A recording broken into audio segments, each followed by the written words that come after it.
내가 키운 독사. 시어머니의 고백 마이너스 며느리에게 속아 넘어간 30년 후회의 시작. 2024년 가을 서울 강남의 고급 아파트 베란다.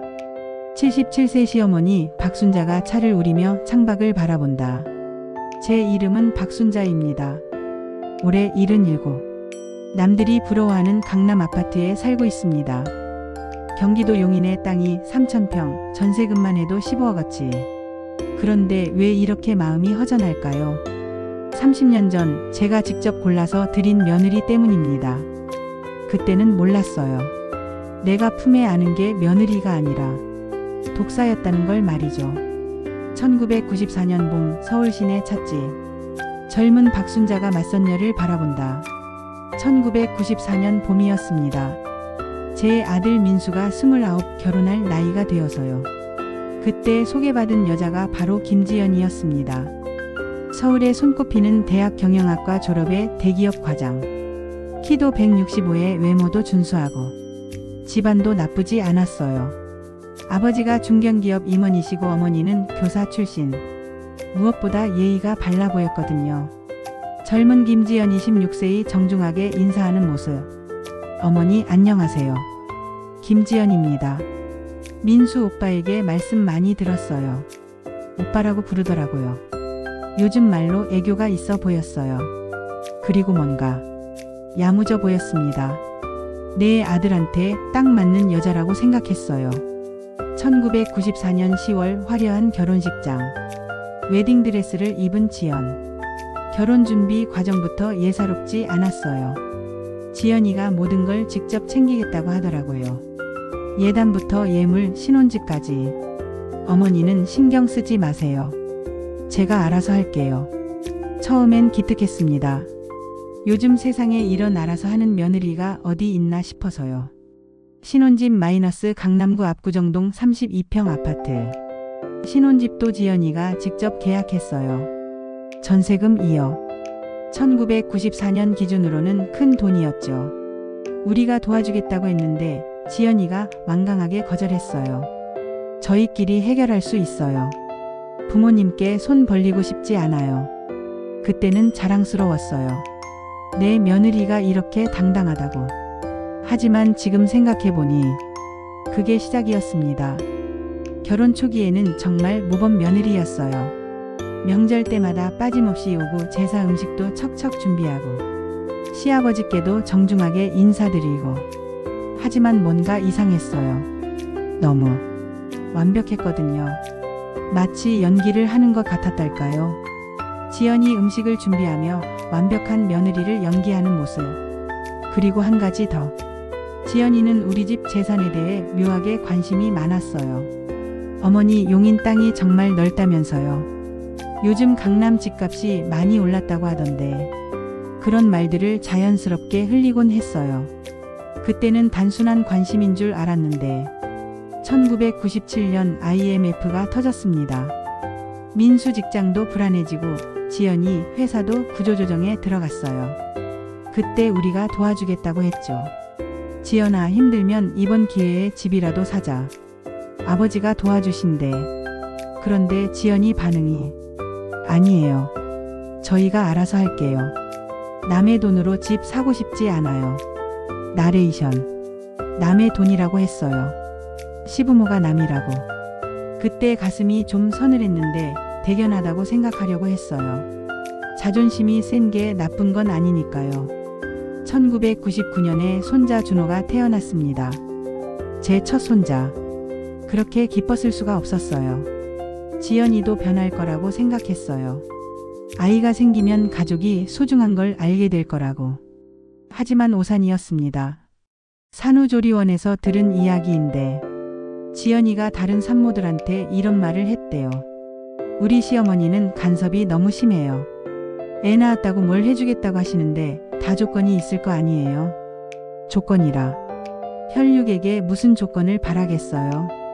2001년 추석이었어요. 지연이가 제사 준비를 하면서 푸념을 하기 시작했어요.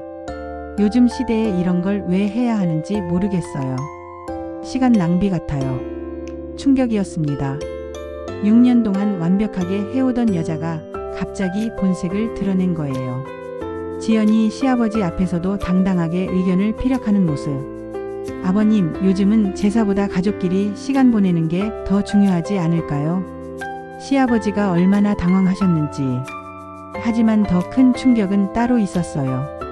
그날 밤 지연이가 민수한테 한 말을 우연히 들었거든요. 지연, 당신 부모님은 언제까지 우리를 애 취급할 거야? 우리도 이제 30대인데. 그리고 솔직히 용인 땅 얘기만 하시지 정작 우리한테 뭘 해주신 게 있어? 그때 알았어요. 지연이가 6년 동안 완벽한 며느리 연기를 한 이유를. 우리 재산을 노린 거였습니다. 2003년에 둘째 수진이가 태어났어요. 이번에는 딸. 지연이 반응이 싸늘했어요. 딸은 나중에 시집만 가잖아요. 아들이었으면 좋았을 텐데. 그리고는 또 이런 말을 했어요. 어머니, 애 둘 키우려면 돈이 많이 들어요. 좀 더 넓은 집으로 이사하고 싶은데. 결국 우리가 웍을 보태서 50평 아파트로 이사했어요. 그때 지연이가 한 말. 고맙긴 한데 이건 나중에 상속받을 몫에서 미리 받는 거죠. 상속. 그 말이 나올 줄은 몰랐어요. 준우가 초등학교에 들어가면서 지연이가 더 노골적으로 변했어요. 강남 8학군으로 이사해야 해요. 애들 교육 생각하면. 영어 유치원 보내려면 월 200만 원씩 들어요.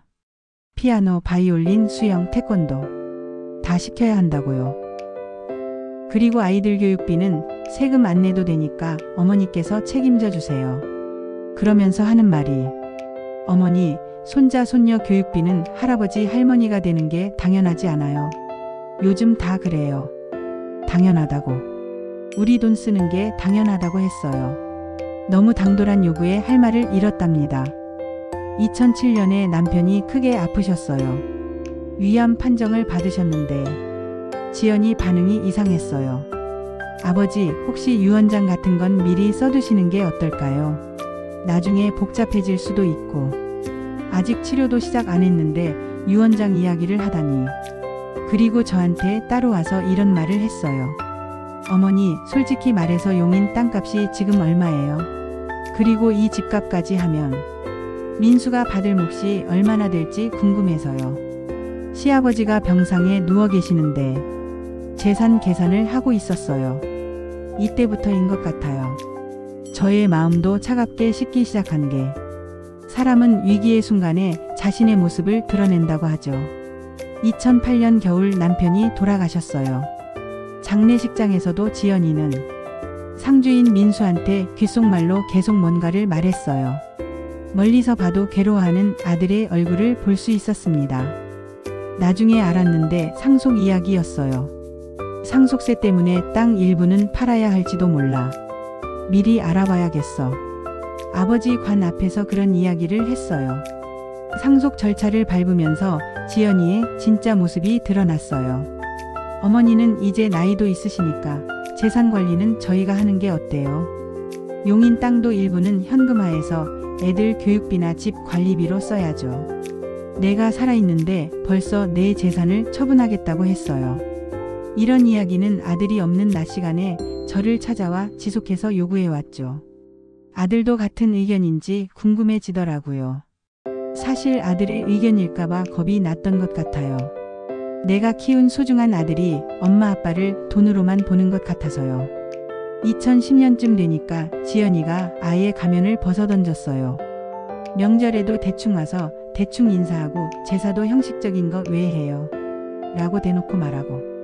그리고 결정타는 친정 식구들 앞에서 우리 이야기를 했대요. 민수 친구가 우연히 들었다고 하더라고요. 시댁이 돈은 많은데 정말 안 줘요. 용인의 땅이 몇천 평인데 우리는 대출받아서 살고 있어요. 시어머니가 구두쇠예요. 손자들 학비도 안 대주려고 해요. 거짓말로 저를 나쁜 사람으로 만들었어요. 아들과는 이때부터 트러블이 있기 시작했어요. 아들은 그제서야 자신의 이야기를 조금씩 하기 시작했습니다. 그동안 얼마나 며느리에게 시달려 왔는지요. 힘들게 일하고 온 아들 저녁을 차려주기는커녕 밤새도록 싸우고 출근하기가 허다했다고 하더라고요. 마음이 찢어집니다. 이렇게 힘들게 살아온 날들의 보상은 아들의 행복뿐이었는데. 그리고 2012년에 충격적인 일이 일어났어요. 지연이가 우리 모르게 용인 땅을 팔려고 했어요. 부동산 중개업소에 가서 시어머니가 치매 기운이 있어서 대신 처리해도 되느냐고 물어봤대요. 다행히 중개업소에서 이상하게 여겨서 저한테 연락이 왔어요. 지연아, 너 지금 뭘 하고 있는 거야? 어머니가 나이가 있으시잖아요. 미리미리 정리하는 게 좋을 것 같아서. 미리미리 정리. 내가 죽기도 전에 내 재산을 정리하겠다고 했어요. 그날 정말 천장이 무너지는 것 같았습니다. 더는 참을 수 없었어요. 2015년 추석에 온 가족 앞에서 모든 걸 말했어요. 지연이가 지금까지 어떻게 해왔는지, 우리를 어떻게 무시했는지, 재산만 노렸는지. 민수는 처음엔 믿으려 하지 않았어요. 하지만 증거가 너무 많았어요. 지연아, 이게 정말이야? 어머니가 오해하고 계세요. 저는 그런 뜻이 아니었어요. 변명 같지도 않은 변명. 그때서야 민수도 진실을 알았어요. 지금은 2024년. 민수와 지연이는 5년 전에 이혼했어요. 지연이는 재산분할 소송까지 걸었지만 법정에서 졌어요. 시댁 재산에는 손도 못 댔죠. 지금은 다른 남자와 재혼해서 살고 있다고 해요. 아마 또 그 남자 재산을 노리고 있겠죠. 손자 준우는 올해 25, 대학 졸업하고 직장생활 하고 있어요. 수진이는 21, 대학교 3학년이고요. 다행히 아이들은 바르게 자랐어요. 엄마의 그런 모습을 보고 자란 덕분에 오히려 더 바른 사람이 됐어요. 30년. 정말 긴 시간이었어요. 저뿐 아니라 제 하나뿐인 아들도 힘든 시간이었을 거예요. 완벽한 며느리라고 생각했는데 알고 보니 우리 재산만 노린 독사였어요. 여러분도 조심하세요. 겉모습만 보고 사람을 판단하지 마세요. 진짜 중요한 건 마음입니다. 가족을 사랑하는 마음, 존경하는 마음. 그런 게 진짜 며느리의 자격이에요. 저는 너무 늦게 깨달았지만요. 이 이야기를 들으시는 모든 분들께 며느리를 선택할 때 겉모습이나 스펙만 보지 마세요. 마음을 보세요. 가족을 진짜로 사랑할 수 있는지, 어른을 존경할 줄 아는지. 그게 진짜 며느리의 조건입니다. 저처럼 30년을 낭비하지 마세요.